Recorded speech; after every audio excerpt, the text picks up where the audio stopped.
Sementara itu Presiden ke-7 RI Joko Widodo melengos begitu saja saat dimintai tanggapan terkait beban utang proyek kereta cepat Wus yang telah mencapai triliunan rupiah. Jokowi tidak mau berkomentar dan memilih membalikkan badan.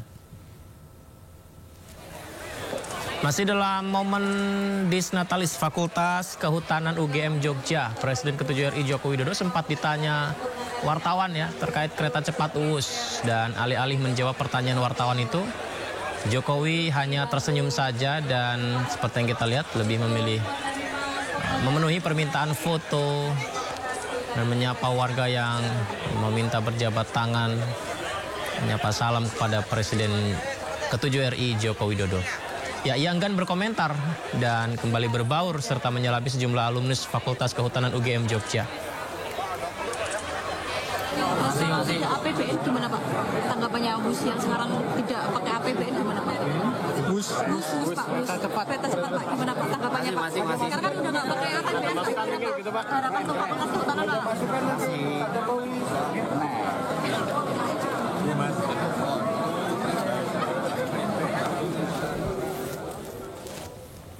Terima kasih masih bersama kami di Sindo Prime. Pemirsa, Ketua Dewan Ekonomi Nasional Luhut Binsar Panjaitan buka suara soal penyelesaian utang proyek kereta cepat Jakarta-Bandung atau Wus.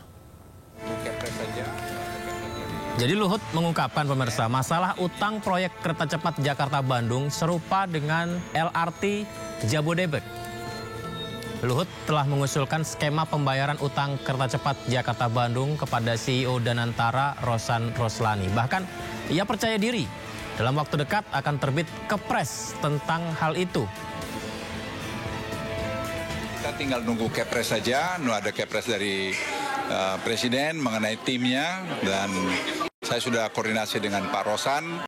Karena dulu saya inganin, jadi supaya berlanjut, saya sudah beritahu Pak Rosan, dan Pak Rosan juga sudah sepakat untuk segera kita tangani bersama-sama. Dipakai dividen, nanti kita lihatlah, sama dengan LRT mungkin ada gap-nya itu berapa triliun, nanti dari situ kita cicil, sehingga dengan itu nanti bisa jalan.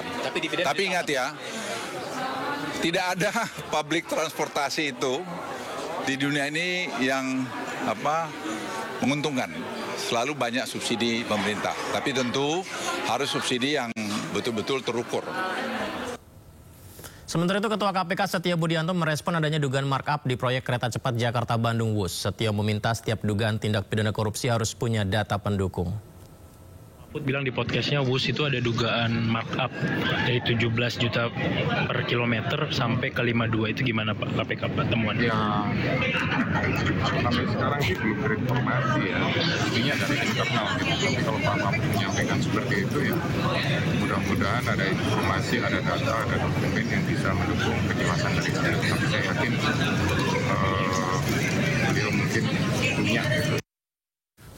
Ya, kita inginnya ada solusi dan utang bisa dibayarkan dengan lancar, di mana pertanyaannya saling lempar kewajiban bayar utang kereta cepat Jakarta-Bandung malah terjadi.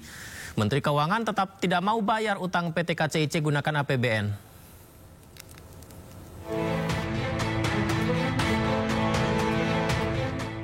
Pasca beroperasi, proyek kereta cepat Jakarta-Bandung menyisakan utang dengan nilai fantastis mencapai 116 triliun rupiah.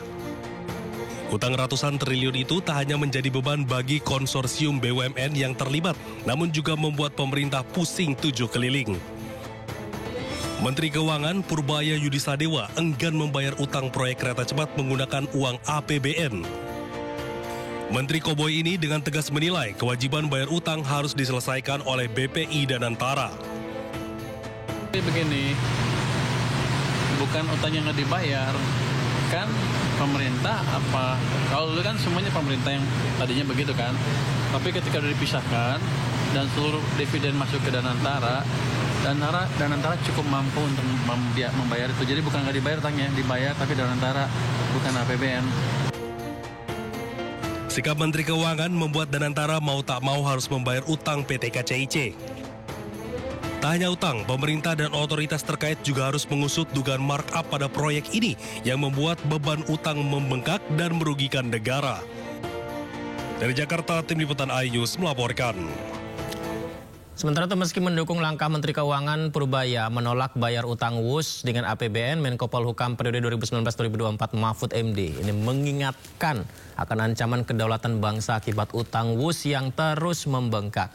Jadi Mahfud meminta Purbaya untuk cari jalan keluar dan serta negara menyelesaikannya secara hukum. Mengancam masa depan kedaulatan kita, bangsa kita, rakyat kita dan sebagainya, karena ini hutang yang sangat besar dan sangat aneh, merupakan satu bisnis B2B, bisnis to bisnis, BUMN dan BUMN sana. Tetapi sekarang hutangnya bertambah terus. Bunga hutangnya aja setahun itu 2 triliun.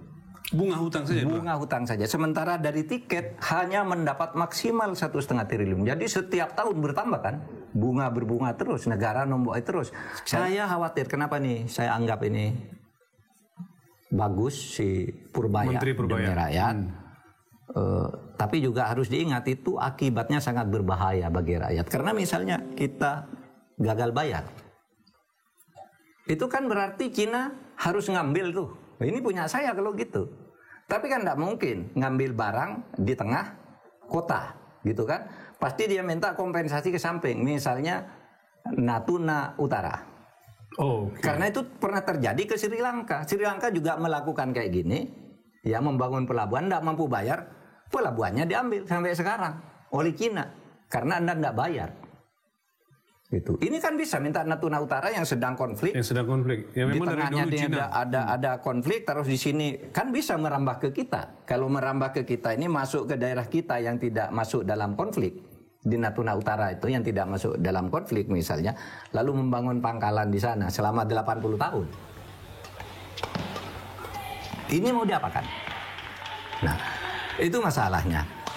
Jadi betul Pak Purbaya, Anda didukung oleh rakyat, jangan bayar WUS dengan APBN. Selidik, iya, jangan bayar WUS dengan APBN. Kemudian carikan jalan keluar agar tidak disita karena pilot atau karena apa. Tetapi masalahnya selesaikan secara hukum agar tidak terjadi lagi kepada anak bangsa kita. Karena kalau betul nanti sampai misalnya Natuna Utara diambil. Ini kekhawatiran Pak Mahfud. Jangan sampai itu terjadi. Iya, atau satu wilayah diminta sebagai kompensasi. Itu adalah pelanggaran terhadap ideologi dan konstitusi. Ya, kita ke informasi lain, kita tinggalkan dulu WUS pemirsa. Indonesia terus tingkatkan pertahanan negara. Menteri Keuangan Purbaya Yudi Sadewa anggarkan pembelian pesawat tempur buatan Cina.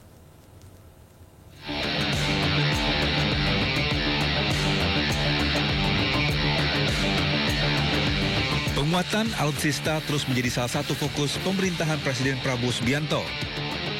Pertahanan udara Indonesia pun akan diperkuat.